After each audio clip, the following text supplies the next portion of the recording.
Viewers, welcome back to my channel and this is part 3। हमने target किया है 500 MCQ paramedical exam के लिए और ये सारे एमसीक्यूज हर तरह का जो भी पैरामेडिकल एग्जाम है उन सब के लिए इंपॉर्टेंट है। तो अगर आपने चैनल सब्सक्राइब नहीं किया है तो आप चैनल सब्सक्राइब कर सकते हैं। ओके, सो लास्ट पार्ट 2 में हमने ये पढ़ा था कि डाइटरी रिक्वायरमेंट कितना होता है विटामिन डी इन एडल्ट। एक एडल्ट के अंदर डाइटरी रिक्वायरमेंट कितना होता है विटामिन डी का, तो वो होता है 400 आयु से लेके 600 आयु तक इसकी रिक्वायरमेंट होती है। Next question is a deficiency of vitamin B12 course. ठीक है, विटामिन B12 की कमी से क्या हो जाता है, क्या इसकी कमी से कौन सी प्रॉब्लम होती है, उसको हम बोलते हैं पर्नीसिया एनीमिया के चांसेस बढ़ जाते हैं। Normal range of plasma bicarbonate, plasma के अंदर जो बायोकार्बोनेट होता है, बायोकार्बोनेट एक इलेक्ट्रोलाइट होता है, उसका नॉर्मल रेंज क्या होता है 21 से लेके 26 mole equivalent per litre. Okay, calcium absorption increase by which vitamin intake. ठीक है, कैल्शियम का जो एब्जॉर्बेशन है, कैल्शियम को एब्जॉर्ब करने की कैपेसिटी बढ़ जाती है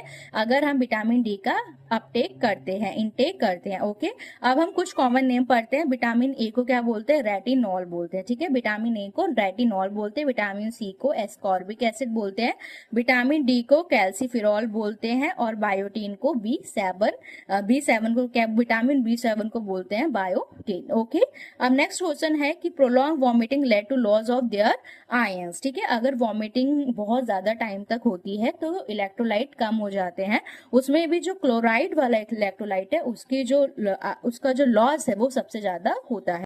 okay, so next question is metabolic alkalosis can occur. ठीक है, एक होता है एसिडोसिस, एक होता है एल्कलॉसिस। जब पीएच बढ़ जाता है, न्यूट्रल से ज्यादा होता है तो उसको एल्कलॉसिस कहते हैं। मेटाबॉलिक एल्कलॉसिस कौन से कंडीशन में होता है, जब भी बहुत ज्यादा सीवियर डायरिया हो जाता है, बॉडी से बहुत सारे आयंस निकल जाते हैं, तब मेटाबॉलिक एल्कलॉसिस की कंडीशन अराइज हो जाती है।